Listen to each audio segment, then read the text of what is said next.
Bonjour à tous, on se retrouve pour une nouvelle position avec ici le trait pour les noirs, milieu de partie, dame de tour fou cavalier, dame de tour 2 cavaliers, 5 pions pour les noirs, 6 pour les blancs, des recomposés, donc on connaît ce genre de situation, ce sont des positions d'attaque en direction du roi adverse forcément.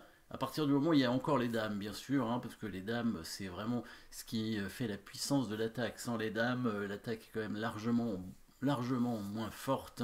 Et donc là, dans ces cas-là, ce sera différent. Mais il y a encore les dames sur l'échiquier et les noirs ont quand même une belle colonne semi-ouverte en direction du roi blanc avec un fou placé sur la diagonale, un beau cavalier bien avancé, la dame qui est devant, les tours en liaison. Bon, il y a des pièces blanches qui nous gênent un peu, le cavalier et la dame ici qui empêchent un petit peu la tour peut-être de venir sur la colonne semi-ouverte, quoique il y aurait la deuxième tour derrière. Attention quand même aussi aux blancs qui ont des possibilités.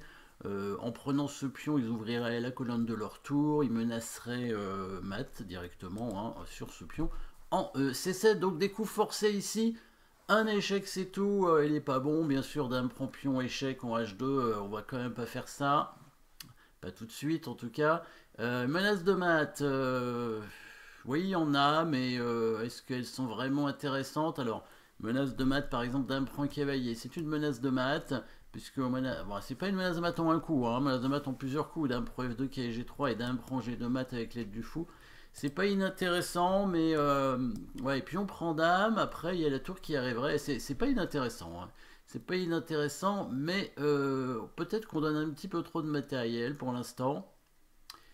Par exemple, sur dame prend cavalier, puis on prend, si on fait tour G8, il prend la tour, tour prend. La dame peut couvrir en G4, il peut rendre sa dame parce que il a déjà pris beaucoup de matériel. Et si on la récupère, on aura encore du matériel en moins à la fin. Donc ici, eh ben, élimination de la défense plutôt, ce serait mieux. Et déviation en même temps. Parce que effectivement, dans cette optique où on fait échec ici avec la tour, il peut couvrir avec sa dame. Et du coup, en fait, il pourrait probablement jouer roi F1, quoique c'est pas sûr. Il pourrait jouer roi F1 aussi, oui, puisque sur le coup de fou, il peut couvrir aussi avec sa dame. Il peut même mettre sa tour, puisque la dame va contrôler la case du cavalier. Donc il peut faire dame G4, comme il peut jouer roi F1 en fait, parce que sur fou A6 tour E2, on n'a pas le coup cavalier D2 à cause de la dame qui est restée en D7. D'où le premier coup, évidemment, qui ne sera pas celui-ci, mais bien une élimination de la défense, comme ce coup d'ailleurs dame prend cavalier, mais aussi une déviation de la dame blanche qui est bien placée. Donc vous avez trouvé évidemment le bon coup. On prend le cavalier avec la tour, voilà, ça c'est le bon coup. Élimination du défenseur, parce que c'est quand même le cavalier qui contrôle la case en G8, même si évidemment on avait deux tours. Bon, là on élimine, on n'a plus qu'une tour, donc on l'élimine, mais c'est surtout une déviation finalement, puisqu'on a vu que cette dame, elle pouvait à la fois revenir en G4 et contrôler la case D2. Si elle prend la tour, elle fait aucun des deux coups. Nécessairement, les blancs vont quand même prendre la tour, je pense, sinon... ils ont perdu un cavalier et ils ont la dame attaquée, donc il faudra de toute façon la bouger, et les noirs ont quand même les menaces de toute façon. Donc dame prend tour, et là maintenant, deuxième élimination de la défense avec dame prend cavalier ici.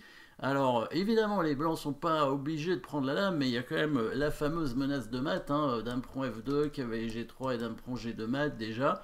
Il y a peut-être la menace aussi d'amener la tour en G8 pour menacer mat aussi en G2 directement, un coup de cavalier qui menacerait mat, etc. Et quand le pion prend la dame, que se passe-t-il évidemment? Et là on a vu le dégagement d'espace qui a été opéré sur cette colonne avec la tour qui arrive en G8. Échec, cette fois la dame blanche ne peut pas couvrir, enfin si elle couvre ça sert à rien, on la prend et on refait échec sans que la tour soit prise. Si le roi vient en H1, c'est directement mat avec elle prend F2, le mat à l'étouffer.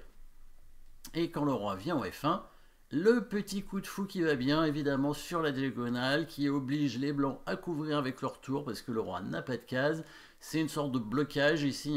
Si le cavalier fait échec, c'est pas bon, parce que le roi va s'enfuir, et le cavalier est attaqué, en fait. Donc on met d'abord le fou pour forcer la tour à bouger, et là on joue sur le clouage de la tour, le cavalier qui vient. Le roi est obligé de venir en 20, on prend le pion, et là, où qu'il aille, il va se faire mater. S'il vient en F1, il est tout de suite mat avec tour G1. Et s'il vient en D1, on mat en 2 coups avec tour G1. Là, il a abandonné, mais tour E1 serait le seul coup de toute façon. Et tour prend tour protégé par le cavalier. Avec le cavalier et la tour qui protège. Voilà, on reconnaît ce mat avec le cavalier et la tour. Le fou qui a été très utile aussi pour venir forcer la tour à couvrir l'échec. Donc petite élimination du défenseur, double élimination de la défense avec la dame prend le cavalier après. Et une déviation aussi. Après on joue sur un clouage. Mais ça c'était vraiment pour la toute fin de la combinaison. Voilà, petite combinaison sympathique. Merci d'avoir suivi cette position. N'oubliez pas de vous abonner et à très bientôt.